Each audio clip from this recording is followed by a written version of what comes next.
பிஸ்மில்லாஹிர்ரஹ்மானிர்ரஹீம். சலஃபி அழைப்பு பணிக்கு அரணாக அஷேக் இஹ்யா சில்மி ஹஃபிதுல்லா அவர்களின் மேற்பார்வையில் வெளியிடப்படுகிறது. பிதத்வாதிகள் எல்லா காலங்களிலும் இந்த பூமியில் உள்ள அஹ்லு சுன்னா உலமாக்களின் மீது பொய்களையும் அவதூறுகளையும் பரப்பி வருவார்கள். இவ்வாறு பரப்பப்படும் பொய்களில் உள்ள உண்மைத்தன்மையை அறியாமல் பொதுமக்களும் சில சலஃபிகளும் அதில் சிக்கிக் கொள்வார்கள். வரலாற்றில் இது புதிதல்ல. நம் காலகட்டத்திலும் பல பகுதிகளில் வாழும் அஹ்லு சுன்னா உலமாக்களின் மீது இவ்வாறான பொய்களும் அவதூறுகளும் பரப்பப்பட்டு வருகின்றன. அந்த வரிசையில் தமிழ் உலகில் சலஃபி அறிஞர் என்று அஹ்லு சுன்னா உலமாக்களால் அறிமுகப்படுத்தப்பட்ட ஷேக் இஹ்யா சில்மி ஹஃபிதுல்லா அவர்கள் மீதும் இவ்வாறான பொய்களும் அவதூறுகளும் பரப்பப்பட்டு வருகின்றன.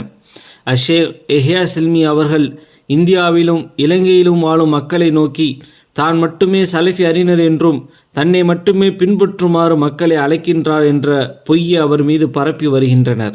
மேலும் ஏனைய அஹ்லு சுன்னா உலமாக்களை பொதுமக்களிடத்தில் அறிமுகப்படுத்துவதில்லை என்ற அவதூறையும் கூறி வருகின்றனர். இது ஒரு மடத்தனமாக பேச்சாகும்.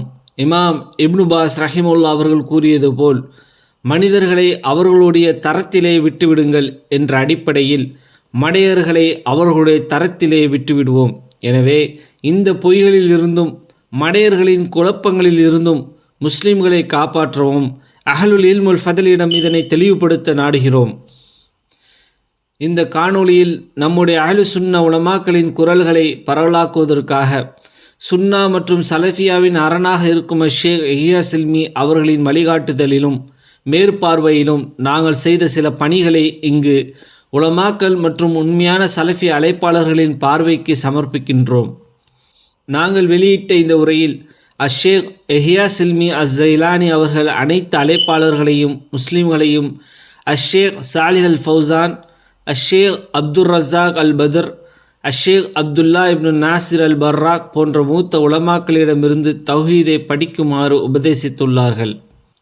ஷேக் இஹ்யா அவர்கள் ஷேக் அல்பானி, ஷேக் ரபி போன்ற சுன்னாவின் உலமாக்களுடைய உரைகளை தமிழில் மொழிபெயர்ப்பு செய்து வெளியிட வலியுறுத்தி உபதேசித்துள்ளார்கள். ஷேக் சுலைமான் அர் ருஹேலி, ஷேக் முஹம்மது இப்னு ஹாதி அவர்களுடைய பேச்சுக்களை போஸ்டர்களாக நாங்கள் ஷேக் இஹ்யா சில்மி அவர்களின் வழிகாட்டுதலின் தமிழ் மற்றும் ஆங்கிலத்தில் வெளியிட்டுள்ளோம். ஷேக் முஹம்மது அமான் அல் ஜாமி அவர்களுடைய இந்த காணொளியை ஷேகுடைய குரலிலே வெளியிடுமாறு கூறினார்கள். அதே போன்று ஷேக் ரபி அவர்கள் ஷிர்கை பற்றி கூறியதையும் வெளியிட வலியுறுத்தினார்கள். ஷேக் இஹ்யா சில்மி அவர்களே ஷேக் அப்துர் ரஸாக் அல் பத்ருடைய காணொளிகளை சமூக வலைதளங்களில் பதிவு செய்துள்ளார்கள். ஷேக் இஹ்யா சில்மி அவர்கள் ஷேக் முஹிப்புதீன் அல் கத்தீப், ஷேக் ஜயித் அல் மதுஹலி, ஷேக் அஹமது ஜாத் ஹம்தான், ஷேக் அலி இப்னு ஜயித் அல் மதுஹலி போன்ற உலமாக்களின் கட்டுரைகளை தமிழில் மொழிபெயர்த்து பல வருடங்களுக்கு முன்பே வெளியிட்டுள்ளார்கள். அண்மையில் ஜமாத்தை இஸ்லாமிய இயக்கத்திற்கு மறுப்பாக தமிழ் மற்றும் ஆங்கிலத்தில் வெளியிடப்பட்ட நூலில் ஷேக் இஹ்யா சில்மி அவர்கள் அனைத்து முஸ்லிம்களையும் முற்காலத்தில் மற்றும் தற்காலத்தில் உள்ள அஹ்லு சுன்னா அறிஞர்களிடமிருந்து பயன்பெறுமாறு உபதேசித்துள்ளார்கள். அல்லாஹ் அனைத்து உலமாக்கள் மீதும் ரஹ்மத் செய்வானாக. அஹ்லுல் அஹ்வாவை மனோ இச்சையை பின்பற்றுபவர்களை குறித்து எச்சரிக்கையாக இருங்கள் என்று ஷேக் சாலிஹ் அல் ஃபௌசானின் வார்த்தைகளை இதில் பதிவு செய்துள்ளோம். ஷேகுல் இஸ்லாம் இமாம் இப்னு தைமியா அவர்கள் மதுஹபை பின்பற்ற வேண்டுமா என்ற தலைப்பில் கூறியதை தமிழில் மொழிபெயர்த்து வெளியிட்டுள்ளோம்.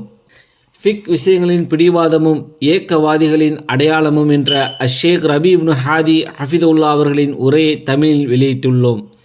பாலஸ்தீனில் நடக்கும் பிரச்சனைகள் குறித்து ஷேக் இப்னு உசைமின் அவர்களின் உபதேசங்களை குறிப்பிட்டு வெளியிட்டுள்ளோம்.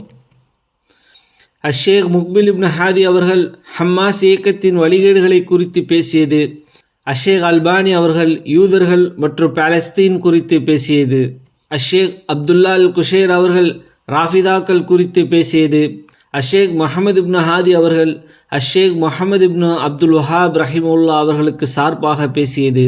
அதே போன்று ஷேக் சுலைமான் அர் ருஹேலி அவர்கள் இந்த உலக வாழ்க்கையை குறித்து பேசிய உபதேசங்கள், ஷேக் முஹம்மது நாசிருதீன் அல்பானி அவர்கள் வாழ்வின் நோக்கமும் வாழ்வாதாரமும் என்ற தலைப்பில் கூறிய உபதேசங்கள், ஷேக் முஹம்மது ஜயீத் ரஸ்லான் அவர்கள் மறுமை நாளை பற்றி எச்சரிக்கை செய்து கூறிய உபதேசங்கள். இதுபோன்று பல உரைகளையும் காணொளிகளையும் கட்டுரைகளையும் ஷேக் இல்யாஸ் இல்மி அஸ்ஸைலானி அவர்களின் வழிகாட்டுதலிலும் மேற்பார்வையிலும் நாங்கள் வெளியிட்டுள்ளோம். இதனை சுருக்கமாக பொதுமக்களும் சலஃபிகளும் புரிந்து கொள்வதற்காக பதிவு செய்கின்றோம். ஷேக் ரபி இப்னு ஹாதி ஹஃபிதுல்லா கூறினார்கள், பிதத்வாதிகளின் வழிமுறையானது முதலில் அவர்கள் உலமாக்களை தான் புறந்தள்ளுவார்கள். இது உண்மையில் யூதர்களின் வழிமுறையாகும். குறிப்பாக மாசோனிய யூதர்களின் ஜியோனிஸ்டுகளின் வழிமுறையாகும். ஒரு கருத்தியலை ஒழிக்க வேண்டுமானால் நீங்கள் அதை எடுத்துரைக்கும் உலமாக்களையும் அவர்களுடைய ஆளுமையும் ஒழிக்க வேண்டும். எனவே அல்லாஹ் உங்களுக்கு பரக்கத் அளிக்கட்டும். இந்த யகுதிகளின் மோசமான வழக்கத்தை விட்டு தூரமாகுங்கள். உலமாக்களுக்கு மதிப்பு கொடுங்கள். ஷேக் ரபி, ஷேக் முஹம்மது பின் ரம்சான் போன்ற உலமாக்களின் சபைகளில் கலந்து கொள்ளும் சில மாணவர்களும் பொதுமக்களும் அந்த அருள்மிக்க உலமாக்களின் சபைகளை விட்டு வெளியேறிய பின்னால் ஏக்கவாதத்தை பரப்புகின்றார்கள். இதற்கு நாங்கள் சாட்சி.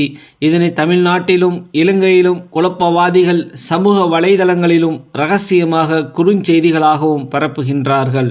ஷேக் ரபி கூறியது போல் இவர்கள் யூதர்களின் வழிமுறையை கையாண்டு அவர்களுடைய பகுதியில் உள்ள அஹ்லு சுன்னா உலமாக்களை எதிர்க்கின்றனர். ஆனால் அந்த உலமாக்களுடைய சபைகளில் தங்களை சலஃபிகளாக வெளிப்படுத்தி கொள்கின்றனர். இவர்கள் குறிப்பாக உலமா சுன்னா விமர்சித்த எச்சரிக்கை செய்த இயக்கவாதிகளுடன் கைகோர்த்து பிலாதுல் குஃபுரில் செயல்படுகின்றனர். ஏன் இவ்வாறு செயல்படுபவர்கள் அந்த உலமாக்களிடம் சலஃபி மன்ஹஜ் பற்றியும் அதன் அடிப்படைகளை குறித்தும் தெளிவு பெற்று கொள்வதில்லை. நாங்கள் அனைத்து சுன்னாவின் உலமாக்களையும் உண்மையான மாணவர்களையும் இவ்வாறான குழப்பங்கள் பரவுவதால் ஏற்படும் பிரிவினைகளையும் அதனால் இயக்கவாதிகளுக்கு ஏற்படும் சாதகங்களையும் தடுப்பதற்கு தகுந்த நடவடிக்கைகளை மேற்கொள்ள வேண்டுகின்றோம். இந்த நயவஞ்சகத்தன்மையும் அவதூறுகளையும் அத்தாவத்து சலஃபியாவிற்கும் அதன் கல்வி பரவலாகுவதற்கும் மிகப்பெரிய தடையாக உள்ளது. எனவே இந்த காணொளி எங்களின் மதிப்பிற்கும் நேசத்திற்கும் உரிய அனைத்து உலமா சுன்னாவையும் அவர்களுக்கு ஒத்துழைப்பவர்களையும் சென்றடையும் என்று நாடுகின்றோம். பாரக்கல்லாஹு ஃபீக்கும்.